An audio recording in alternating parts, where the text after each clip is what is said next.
Hi, welcome to the Bathtub, where when you hear this iconic theme song,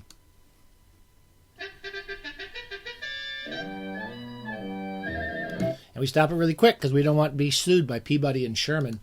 I hear they're bastards. They litigate like bastards. I hear Peabody and Sherman are just bastards in court. Anyway, I shouldn't say that word because this is a show for Grandma and the kids. We're very open, we're a politically non-biased, socially open to everybody except people we don't like, and Peabody and Sherman are welcome here anytime they want to come by the bathtub. This is what we call our Pointless Adventures in Literature. It's a very popular episodes, a theme or theme show we do here at the Bathtub. I can't speak anymore. I've just literally, I think the past few years have worn me out. And it's not the bathtub. It's everything else. The bathtub is great. Everything else sucks. The Pointless Adventures of Literature. These are pointless anecdotes. They are either pointless or meaningless. Sometimes they're pointless and meaningless, but they're either pointless, meaningless, or both. And that's something you can bank on here at the Bathtub. These are pointless anecdotes from my life. And this is the Bathtub home t-shirt that only I have. Nobody else in the world has it. Just me. And we're going to talk about kind of a period of 30 years ago. I think all this stuff happened yesterday, but it happened 35 years ago probably. And we're going to talk about a novel I wrote in the early 90s, during the Clinton years, called Animal Planet. And I just kept thinking I should really talk about this book. I wanted to do it over the years, and I think we talked a little bit about it. This is probably my favorite novel, and I wanted to say a few words about it, and I don't know where to start at the moment. So why don't we remind you, this show is brought to you by ACMA. Amazon and the Washington Post can kiss my ass. We don't like any of those, any combination of Amazon and the Washington Post. They suck. And we try to buy our books from local booksellers. And then here's a couple of online booksellers. If you can't buy it from your local bookshop, bookshop.org is pretty good, I think. BetterWorldBooks.com. I'm sure they'll both be bought up by total bastards. I heard people in Sherman are looking to buy into both of those companies. But we try to do that. All right. So here's what why I keep wanting to talk about Animal Planet. First of all, I wrote it. This is my third novel. And it's the book I'm most proud of, and I still enjoy the most, and the one I actually when it came out, I understand that nobody wants to buy fiction, and I also understand nobody wants to buy my fiction, but I really thought this book was going to be a huge hit, and I thought it was hilarious, and I thought it was kind of a beautiful book about the times. And I want to take you back to the 90s because it was a totally different political time in history. It was at a time when the Democrats and Republicans were all basically the same people. And they're all just passing back and forth the same nonsense ideas. And they all wanted to build buy lots of weapons. And they all really wanted to make friends with all the big corporations, the banks, and all the stock markets. And they were friends with everybody. They loved the military-industrial complex. They loved making weapons. And the whole world was like this. This is a time when the whole world, they were all capitalist bastards. They ran everything, and they were total jerks. And the story starts with a zoo. It's about a zoo in London. The London Zoo, where I used to hang out a lot when I was in London in the mid-'80s. From the moment I moved to London, I used to walk around the zoo and hang outside in Regent's Park. And it's about a rebellion where the animals break out of the zoo, and they decide they want to be free. So what happens is they all get allowed to join the global economy. That's the whole. they all have all the crappy jobs that we have, and at the center of the story is a crow named Charlie, who's a pretty radical character who I identify. I like Charlie's opinions about life and in politics in general. And he tries to lead this rebellion. And it's between him and a kind of, I can't say he's charismatic, but there's a big wildebeest who likes to get his photos taken. He loves being in the zoo. He loves being the star of everything. And he doesn't understand why anyone wants to break out of the zoo because he just loves it. He's a glory hog. This might remind you of a movie, by the way. We'll talk about that. And so what happens is Charlie, basically his political message becomes turned into pap for CNN and for TV shows, and all the radical ideas of his thoughts. I mean, the most recent example I saw was you remember when Bernie and AOC and some of those people were running, and they called themselves people-powered political figures. And they took all their money. They didn't take from big donors, and they only took from small donors.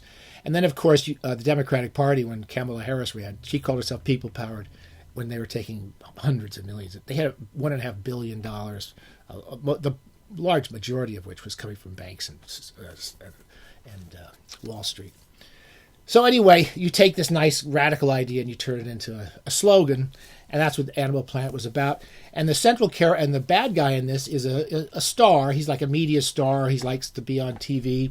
His name is Mr. Big, and he leads the animals in a rebellion, which is basically it's just an angry we hate everybody.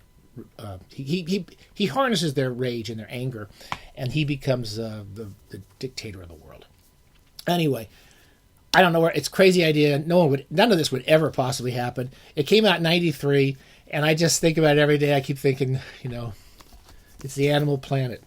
Anyway, it came out in '93. It got actually good reviews. I was quite.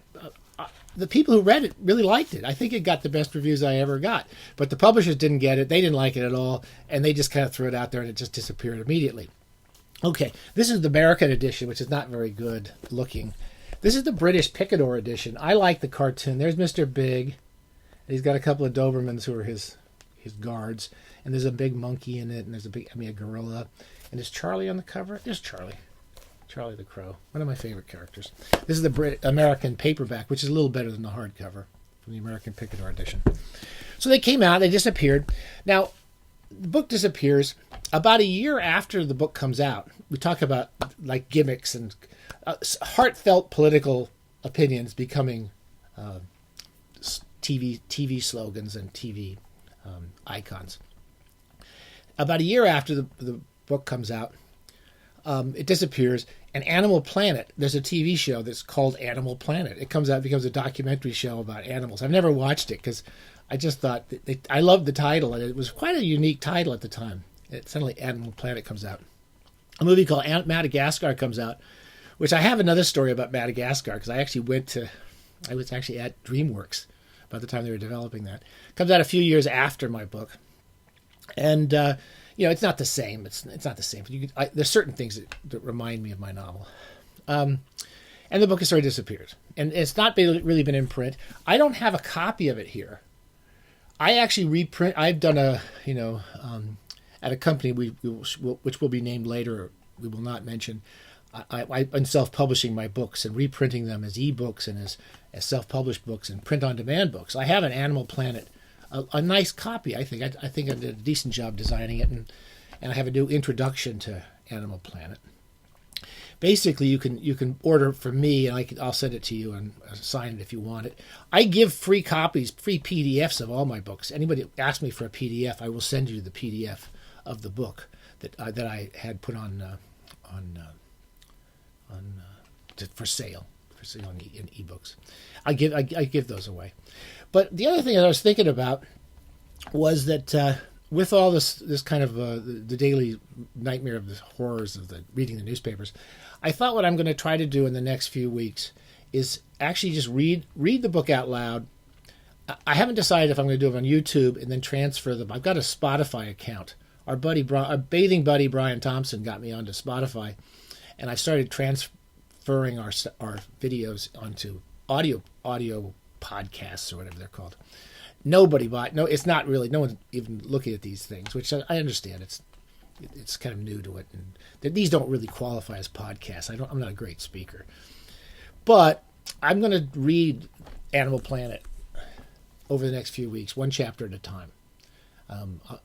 I just figured, what the heck? At the risk of inundating people with crap of mine, you don't have to listen to it, and I'll try not to make too many announcements on social media.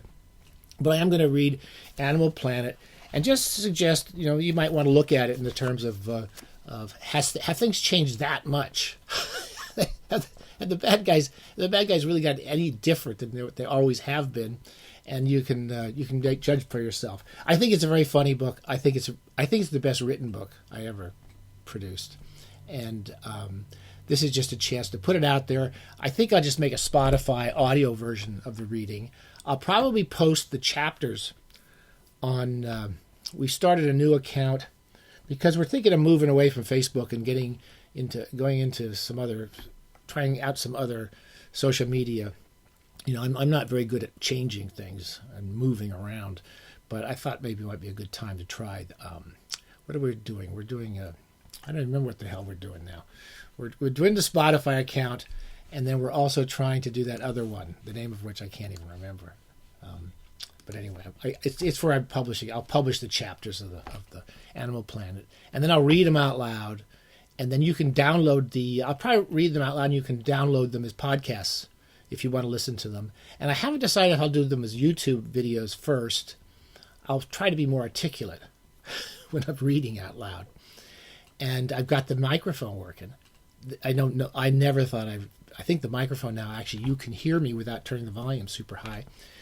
And we'll read Animal Planet, okay? I don't think I have anything more to say to you except that I hope you like it, and I hope you listen to it. And I'll try to start taping these and produce and maybe get them out in the next few weeks, okay? So keep an ear out. I'll put some announcements on my Facebook page where we're going to move out. We're starting to move the furniture right now. We're we're moving some of the drapes, and we're moving some of the furniture and into some other social media. Blue Sky, we're moving over to Blue Sky as much as we can, and we'll keep all the lights on at Facebook for a while. See what happens. But anyway, I would like you to try listening to it. It's and if you want a free PDF, I'll send it to you. If you want to buy a copy of the book, I have the original first editions, and I don't really have many paperbacks. I have the first hardcover edition of American hardcover edition, and I'd sell it to you for pretty cheap just to get you into your hands. So like maybe $10 a hardcover copy. I'll sign it and send it to you. Okay? All right, that's various ways of learning about Animal Planet.